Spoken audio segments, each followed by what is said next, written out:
ஆண்டவர் இயேசு கிறிஸ்துவுக்குள் அருமையான சகோதரிகளே, சகோதரர்களே, மாதா தொலைக்காட்சியினுடைய அன்பு நெஞ்சங்களே, உங்கள் எல்லாருக்கும் இனிய வணக்கங்களையும் வாழ்த்துக்களையும் மனமகிழ்வோடு தெரிவித்துக் கொள்கிறேன். இந்த நாளிலே கடவுளின் கைவன்மையை பெற்ற ஒரு குழந்தையை குறித்து ஆண்டவர் நமக்கு வெளிப்படுத்துகிறார். அது எந்த குழந்தை? திருமுழுக்கு யோவான் என்கிற குழந்தை. நற்செய்தி பகுதி அவருடைய பிறப்பை குறித்து ஆழமாக நமக்கு கற்றுக் கொடுக்கிறது. என் அன்புக்குரியவர்களே, இந்த குழந்தை கடவுளின் கைவன்மையை பெற்றிருந்தது என்று சொல்லப்படுகிறது. அதுதான் ரொம்ப முக்கியம். ஏன் இந்த குழந்தைக்கு கடவுள் தன்னுடைய கைவன்மையை வெளிப்படுத்தி இருக்கிறார்? அது கடவுளுடைய குழந்தை, கடவுளுக்கான குழந்தை, கடவுளின் பணி செய்வதற்கு அனுப்பப்படுகிற குழந்தை. அது மட்டுமல்ல, கடவுள் தன் மகனை அனுப்புகிற பொழுது அந்த மகனுக்காக பாதையை அமைத்து கொடுக்கக்கூடிய ஒரு குழந்தையாக இந்த குழந்தை இருக்க போகிறது.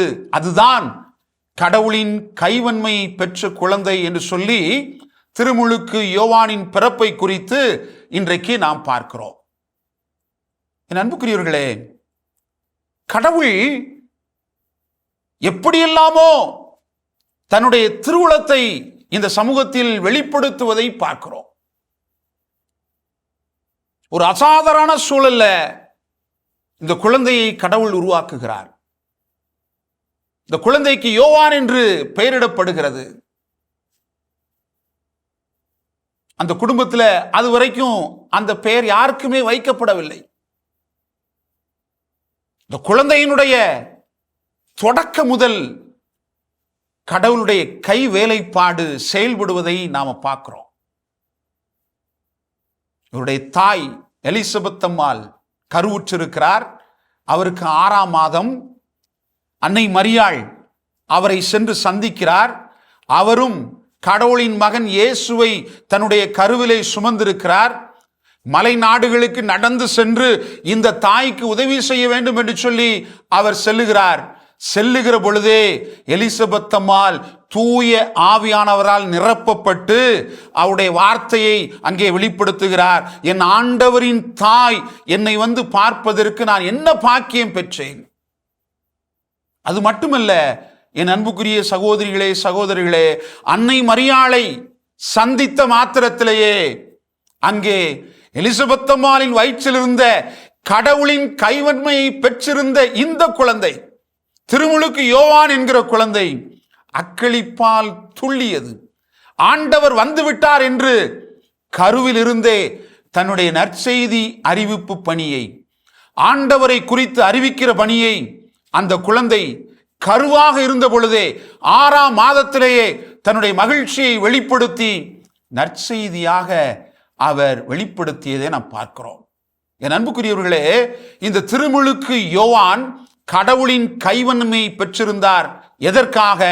கடவுளை அறிவிப்பதற்காக, கடவுளின் மகனை அறிவிப்பதற்காக, கடவுளின் மகன் நற்செய்தி பணியாற்றுவதற்கு முதன்மை இடத்தை எல்லா மக்களும் வழங்க வேண்டும் என்பதற்காக, மக்களை தயாரிப்பதற்காக இந்த குழந்தை கடவுளின் கைவன்மையை பெற்றிருந்தது.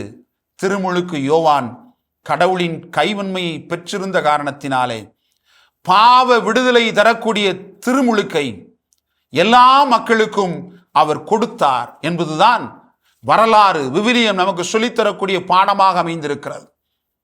பாவத்தின் வழியாக கடவுளை ஒரு நாளும் ஒருவரும் கண்டதில்லை, கடவுளை அறிந்து கொண்டதும் இல்லை என்பதை விவிலியம் நமக்கு சொல்லித் தருகிறது.